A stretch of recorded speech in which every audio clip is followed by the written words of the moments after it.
지금부터 코인 들고 계신 분들 가장 헷갈려 하시는 이야기 한 가지만 풀어드리겠습니다. 2027년 1월부터 한국에서도 코인 세금이 시작되죠.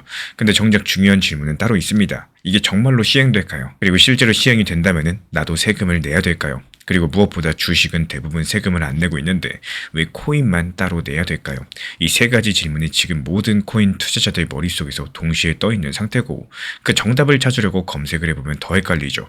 누구는 무조건 시행된다 이렇게 말을 하고, 또 누구는 또 미뤄질 거라고 말을 하고, 누구는 폐지될 거다라고 합니다. 먼저 가장 기본부터 말씀드리자면은 우리 대한민국의 코인 거래는 원래 2022년에 시작될 예정이었습니다. 근데 이게 한 번이 아니라 세 번이나 미뤄졌어요. 2023년으로 한 번, 2025년으로 또 한 번, 그리고 지금은 2027년 1월 1일로 정해져 있습니다. 무려 5년이 넘는 시간 동안 시행 시점이 계속 뒤로 밀렸다라는 건데, 이 부분만 보셔도 뭔가 정상적이지 않다는 느낌이 드실 겁니다. 그리고 여기서 한 가지 짚고 갈 게 있어요. 이 세 번이나 미뤄진 진짜 이유가 뭐였느냐, 여기에 대한 부분인데요. 이 대한민국 정부가 공식적으로 밝힌 이유는 거의 비슷합니다. 과세를 위한 시스템이 아직까지 준비가 안 됐다. 이용자 보호장치가 부족하다. 거래 정보를 추적할 인프라가 없다. 매번 같은 말들이 반복되고 있는 상황이고, 단순한 정치적인 결정이 아니라요, 진짜로 시스템이 안 돼 있다, 이런 뜻이기도 하겠습니다. 그럼 지금은 어떨까요? 여기서부터가 상당히 재밌어집니다. 올해 11월 7일 대한민국 정부가 공식적인 입장을 밝혔죠. 재정경제부 소득세제과장이 국회 토론회에서 직접적으로 말을 했고, 내년 1월에 예정대로 가상자산 과세를 시행하겠다는 말을 남겼습니다. 이 정부가 이 문제에 대해서 공개석상에서 시행 의지를 밝힌 거는 이번이 처음이었어요. 그래서 이 발언만 놓고 보시면 시행은 거의 확정된 분위기처럼 보입니다. 근데 또 같은 시기에 정반대 흐름이 나왔습니다. 자본시장연구원의 김감래 선임연구원위원이 보고서를 하나 냈는데요. 거기서 네 번째 유예 가능성을 배제할 수 없다라는 평가를 남겼습니다. 이유가 뭐냐? 또 똑같습니다. 과세 제도가 여전히 미정비 상태다. 한쪽에서 무조건 한다라고 하고, 또 다른 쪽에서 또 미뤄질 수 있다라고 하고, 우리 구독자분들도 헷갈리고 저도 헷갈리는 게 당연한 상황이겠습니다. 그럼 진짜 핵심으로 들어가 볼까요? 왜 이렇게 의견이 갈리고 있는지 그 진짜 이유가 따로 있습니다.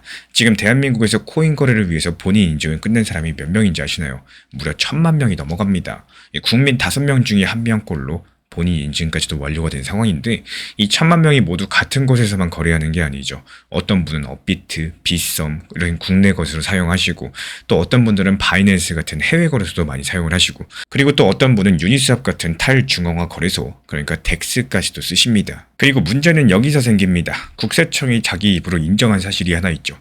해외 거래소와 덱스, 그리고 개인 간의 직접 거래에 대해서는 과세 기준이 아직 없다라는 건데요. 국세청이 소원석 의원실에다가 제출한 답변서 내용인데, 스테이킹, 랜딩, 에어드롭, 하드포크, NFT 같은 이런 코인 시장에서 흔한 수익 형태에 대한 과세 기준이 아직까지 미비하다라고 직접적으로 밝혔습니다. 이 말이 무슨 뜻이냐?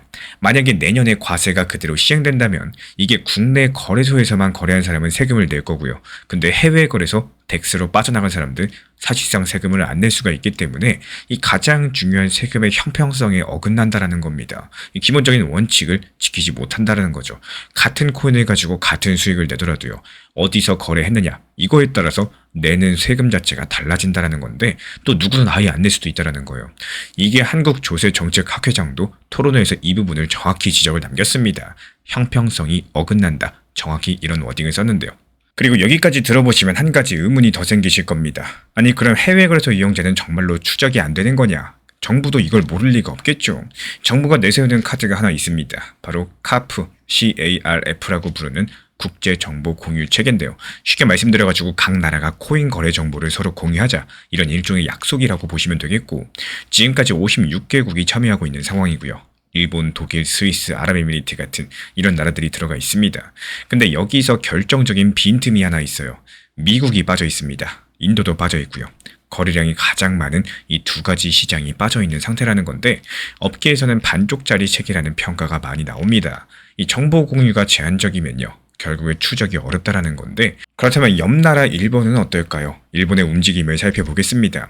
일본도 역시 마찬가지예요. 우리랑 비슷한 고민을 해왔습니다. 근데 결론이 조금 달랐습니다. 이 11월 달에 일본 금융청이 공개한 안에 따르면요, 일본은 코인을 아예 금융상품으로 다시 분류하는 방향성을 검토 중에 있습니다. 지금까지 일본 같은 경우는 코인 수익을 잡소득으로 분류를 해가지고 다른 소득과 합쳐서 세금을 매겼었는데, 그러니까 최고 수익률이 무려 55%까지도 올라갔습니다.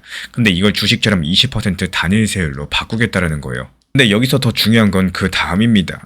일본은 등록된 자국 거래소에서 거래되는 105개 종목을 대상으로서 이 혜택을 주고 있는 상황인데요. 등록 거래소 안으로 들어오면 세제 혜택을 주고 밖에서 거래하는 거는 따로 보겠다는 방향입니다. 이건 처벌이 아니라 유인이겠죠. 이 정상적인 시장 안으로 사람들을 끌어들이는 설계라고 보시면 되겠는데 이 흐름이 왜 중요하냐? 대한민국이 갈 가능성이 가장 높은 길이 바로 여기에 있기 때문이겠습니다. 지금까지 설명드린 모든 것들 종합을 해보면요. 정부는 시행을 하겠다는 의지를 확실히 밝혔고 근데 막상 들여다보면은 시스템이 전부 다 정비가 안 됐고요. 1077만 명을 전부 다 잡을 수도 없는 상황이고요. 해외로 빠져나가는 자금도 막지를 못합니다. 이 상태로 그대로 시행을 한다. 국내 거래소만 쓰는 사람들이 손해를 보는 결과가 나올 수밖에 없겠고 그렇다면 그게 우리나라 정부가 원하는 그림은 당연히 아닐 겁니다. 그래서 가장 가능성이 높은 시나리오는 바로 이거예요. 단정하기는 어렵겠지만 근거 중심으로 말씀드리겠습니다. 이 시행 자체는 예정대로 갈 수 있겠습니다. 다만 그 안에서 분명히 보완책이 들어올 가능성이 높다라는 거.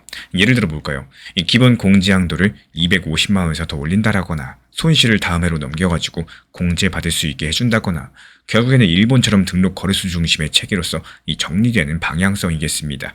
자본시장 연구원도 비슷한 결론을 냈어요. 기타 소득에서 양도소득으로 분류를 바꿔나가고 또 2월 공제를 5년 이상 허용하자 이런 제안이 핵심이었습니다. 여기서 일반 투자자분들이 챙기셔야 될 부분이 한 가지 있습니다. 2027년이 다가오면서 가장 크게 바뀌는 건 세금 자체가 아니라 어디서 거래하느냐가 중요해진다는 거예요. 이 등록된 국내 거래소에서 거래한 기록들은 그대로 남을 거고요. 그게 바로 추적 대상이 될 겁니다. 반면에 해외 거래소나 덱스로 빠진 자금들, 지금은 사각지대일지 몰라도 카프가 확정되거나 아니면 추가 입법이 나오게 되면 그때부터 상황이 달라질 수 있겠어요. 이런 부분들이 향후 1년에서 2년 안에 가장 빠르게 변할 수 있는 영역들입니다. 정리드리자면은 대한민국 코인과세는 2027년 1월 시행으로 정해져 있고요. 정부는 예정대로 간자는 입장을 고수하고 있습니다. 다만 지금 시스템이 아직까지 미흡한 점, 형평성 문제가 풀리지 않는 점, 그래서 그대로 강행하기보다는 이 보완 형태로서 잡고 가게 될 가능성이 높아 보이겠고 결국에 핵심은 언제 시작되느냐가 아니라요. 어떤 방식으로 적용되느냐를 보셔야 돼요. 그렇다면 마지막으로 이거 하나만 던지고 마무리해보겠습니다. 만약에 대한민국이 옆나라 일본처럼 등록 거래소 중심으로 가게 된다면 지금 해외 거래소를 사용하고 계신 분들 과연 어떤 선택을 하셔야 될지 이 부분 다음 영상에서 깊이 있게 다뤄보도록 하겠습니다.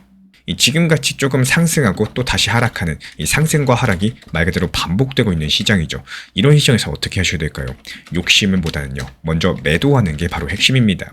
이 과거 코인 시장이 불장이었을 때 그때 정말 당연하다든지 수십 퍼센트, 수백 퍼센트 이 수익이 너무나도 당연한 시절이 있었습니다. 이때 급등하는 시장을 번던 기억들 때문에 내가 만약에 목표 타점에 대해서 너무 높게 잡는다. 그렇다면 오히려 지금 같은 시장에서는 이 수익이 나온다라고 할지라도 익절을 못하게 되는 경우가 있다라는 거예요. 말 그대로 나 혼자서만 손가락 빨고 있는 이런 현상이 나올 수가 있다라는 거고 그래서 지금 시장의 핵심 중에 핵심은요. 단순하게 그냥 5%도 좋아요. 10%도 좋아요. 먼저 수익 실현을 습관화하는 이런 시장으로 만들 줄 아셔야 되겠습니다. 단기 종합방에서도 무리한 목표 타점보다는요. 현실적인 목표 타점으로 일단 수익 실현할 수 있도록 계속해서 말씀드리고 있는 이유들 뭘까요? 이 시장에서는요. 현실적인 시장 대응으로 먼저 현재 시장의 흐름을 이해를 하시고 그리고 이런 이해한 흐름을 활용하셔야지 수익을 낼 수가 있기 때문이겠습니다. 실제로 요즘에 알트코인들 수익이 너무나도 잘 나오고 있는 상황들이기 때문에 지금 같은 시장에서 리플이나 비트, 도지코인 이런 메이저 코인들도 좋겠지만요. 나머지 소규모 알트코인으로도 수익을 보고 싶다. 이러신 분들 같은 경우는 현재 보이는 번호로 문자 신청 남겨주시고요. 구독과 좋아요만 부탁드리도록 하겠습니다. 입장 안내 도움드릴게요. 리플 XRP 투자에 있어서 이제는 투트랙 전략이 반드시 필요해지고 있습니다. 무턱대고 몰빵하거나 반대로 또 손 놓고 기다리는 시대는 끝났어요. 첫 번째 트랙은 매달 분할 매수하시면서 시장이 빠지든 말든 일정 비중으로서 리플을 꾸준히 모아 나가시는 겁니다. 이거는 시간과 리스크를 분산할 수 있는 가장 효율적인 전략인 거고 그리고 두 번째 트랙은 남은 현금 비중으로 알트코인 단타로서 굴려나갑니다. 수익이 나면은 그거를 다시 리플에 재투자하시면 되는 거고 이게 바로 수익을 만드는 순환 매수 전략이 되실 거예요. 그런데 여기서 중요한 거는 단타 하실 때 조심하셔야 되는 거예요. 단타 매매 중독되면 끝장입니다. 이 매매 중독을 절대 조심하셔야 되는 거고 예를 들어 가지고 시장이 과열인데도 지금 아니면 기회가 없다. 이런 조급한 생각에 RSI 지표가 이미 고점인데도 불안해서 또 들어가고 결국에 수익은 그냥 손실만 쌓이게 되실 겁니다. 그래서 저희 채널 차원에서는 한 가지 원칙이 있습니다. 확률이 높은 날만 진입을 하세요. 그리고 시장 전체가 과매도 구간일 때, 비트코인 기준 RSI가 바닥을 찍을 때, 그때 알트코인 중에서 최근 거래량이 급등한 종목이 과매도의 경우 MACD, 볼린저 밴드, 이동평균선과 일목균형표 참고해서 신중하게 매수 진입 타점 들어갑니다. 그리고 그 외에는 아예 매매를 쉬는 날도 반드시 있어야지 진짜 단타인 거고, 그렇다면 이걸 어떻게 구별할 수 있는지 궁금하실 거예요. 여기서 챗 GPT가 등장을 합니다. 저희는 챗 GPT를 단순한 도구로 쓰지 않습니다. GPT한테 오늘 확률 높은 진입 타이밍이냐 이렇게 물어볼 수 있게 맞춤 프롬프트를 사용을 하는데요. 그리고 그 결과에 저의 실전 매매 노하우 30%를 덧붙여가지고 GPT 시그널을 보완합니다. 어떻게 하는지 궁금하신 분들 GPT 검색력과 활용 전략을 이용해가지고 이 두 가지를 한 방에 알려드리고 있습니다. 현재 보이시는 번호로서 리플 단타라고 문자 남겨주세요. 지금 이 영상 보신 분들에게만 오픈합니다. 그냥 GPT 쓰는 법이 아니라 투자로 연결되는 GPT 사용법 지금 바로 알려드리도록 하겠습니다. 제가 안내해드리고 있는 코인 신사 채널 멤버십 전용방에 대해서 짧게 설명드려 보도록 하겠습니다. 리플, 암호화폐 시장에 대한 중요한 이슈, 그리고 브리핑이나 시장의 흐름에 대한 전문적인 분석 내용 설명과 함께 차트상의 기술적 분석, 온체인 지표와 투자 심리에 대한 내용들을 같이 안내 도움 드리고 있고, 가장 중요한 투자 심리를 컨트롤하기 위해서 포트폴리오의 구성에 대한 노하우, 투자 심리 컨트롤에 대한 내용도 같이 안내드리고 있습니다. 코인 신사 스터디 멤버십 가입하신 분들께서는 아래 번호 혹은 신청 링크 통해서 남겨주시면 제가 연락드리고 있고, 안내 설명과 함께 신사 채널 리플 전용 멤버십 방에도 입장 안내 설명드리고 있습니다.